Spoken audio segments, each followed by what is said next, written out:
There are so many things happening in our country right now, and this administration on a daily basis is attacking our Constitution, our rights, and just trying to destroy our democracy, basically. One of the things that has caught my eye and that I'm concerned about is his post about doing away with mail-in ballots and voting machines. And in the next couple days, I'm going to be talking about a lot of the other subjects that I have concerns about right now. But this one I wanted to talk about right now because I'm concerned about the elections coming up in 2026. My name is Kurt Mullet. I'm Hoosier Blue, and I have something to say. Let's get at it.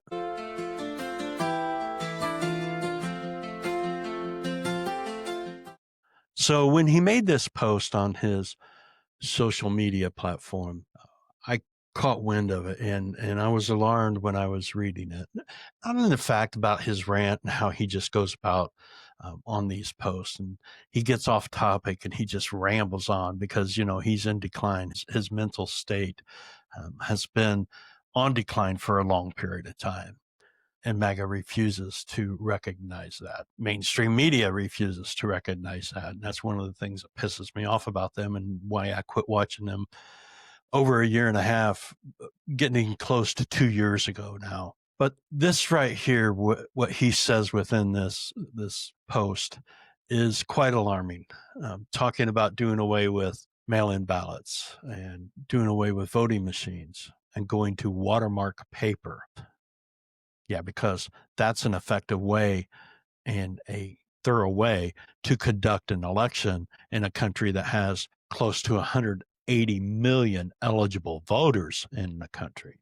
But what he says about this, talking about election fraud and what his plans are to move forward, or what he wants to do as he moves forward, is quite alarming. Of course, he's been talking about fraudulent elections and cheating in elections ever since 2012, when Romney and Obama were running against each other. I can remember him putting out tweets at that time saying that there was corruption in the election then and that there was fraud taking place. And he was pinpointing Detroit and talking about vans pulling up to terminals and bringing in a bunch of mail-in ballots and what have you.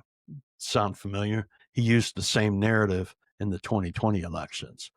This is what this guy does. And research and data has proven over time that the vast majority of it is done by Republicans. And in fact, in recent times, overwhelmingly, the cheating and fraud and attempted steal of elections has been done by the Republican Party. I mean, take, for instance, 2016 with the Russian collusion.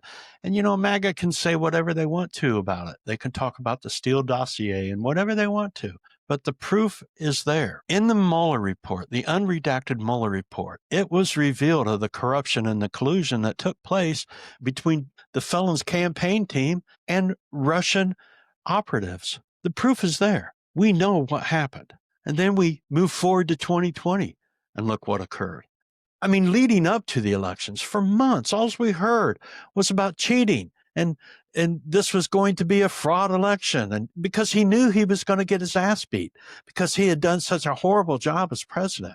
So he planted the seed with all of his minions out there talking about cheating and fraud and all of this leading up to the elections. And then what occurred? Right after the elections occurred, he started in with his bullshit. Well, even before it ended, he started with his bullshit. Let's not forget, he made a phone call asking for 11,780 votes. That's corruption. Rudy Giuliani talked about, well, we've got lots of theories. We just have no evidence. That's corruption. That's attempted fraud. We have 7 states that sent 84 fake electors. That's attempted fraud. That's corruption.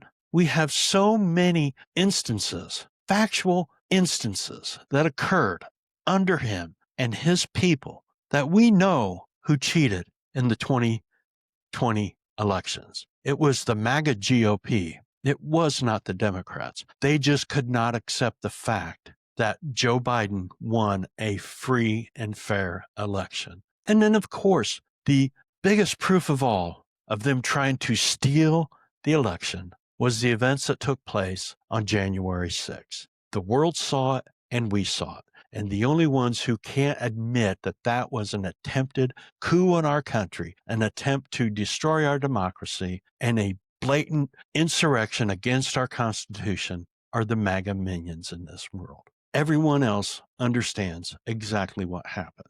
And then let's fast forward to 2024 and some of the things that are coming out about this election, like what took place in Rockland County, New York, where Kirsten Gillibrand won her election as senator. And in those same precincts and districts, Kamala Harris, in some places, received 0 votes, none.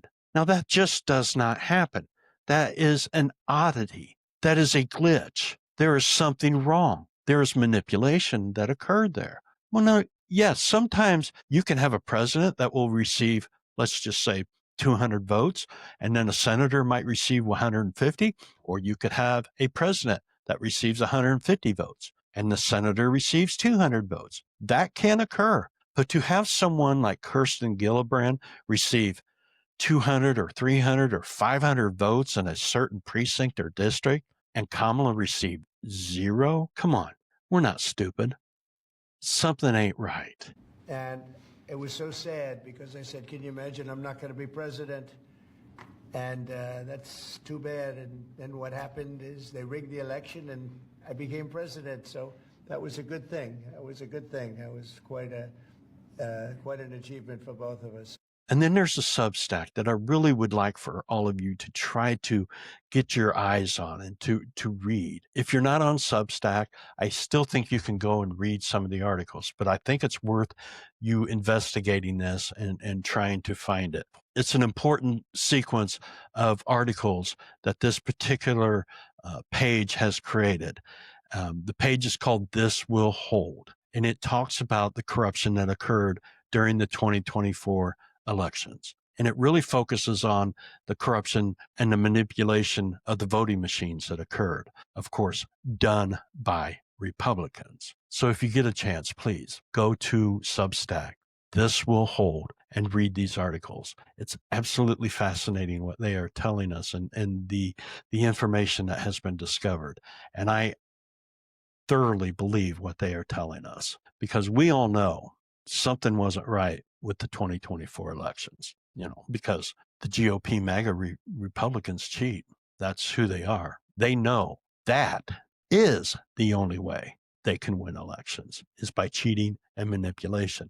And this is why this guy's trying to do away with mail-in ballots and voting machines because he's afraid. He understands that if he doesn't do anything about this, that when it comes to the 2026 midterms, they will lose the House and Senate. And then in 2028, he will get his ass beat. That is, if he's still around. I mean, because he is a demented old man who is physically and mentally declining on a daily basis. Now, this is what fascists do, okay? They have a system of attacking a democracy and destroying a country and taking over a government. It's methodical and it's step by step, and they do certain things. And this guy's learned from the best.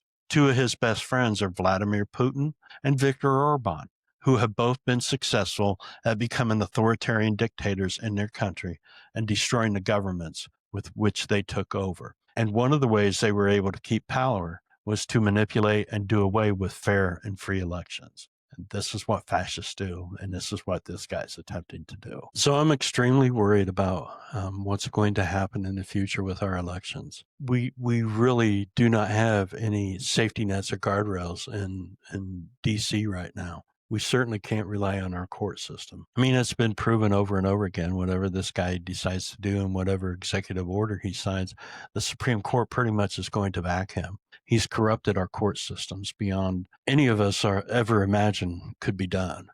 And our circuit courts are really no better. Now, there have been some circuit court judges who have stepped up and ruled against some of his decisions or some of the things that he's trying to do. But ultimately, if those cases reach the Supreme Court, we know that the Supreme Court is going to judge in favor of the felon because that's who they are. So we really do not have any way of stopping this.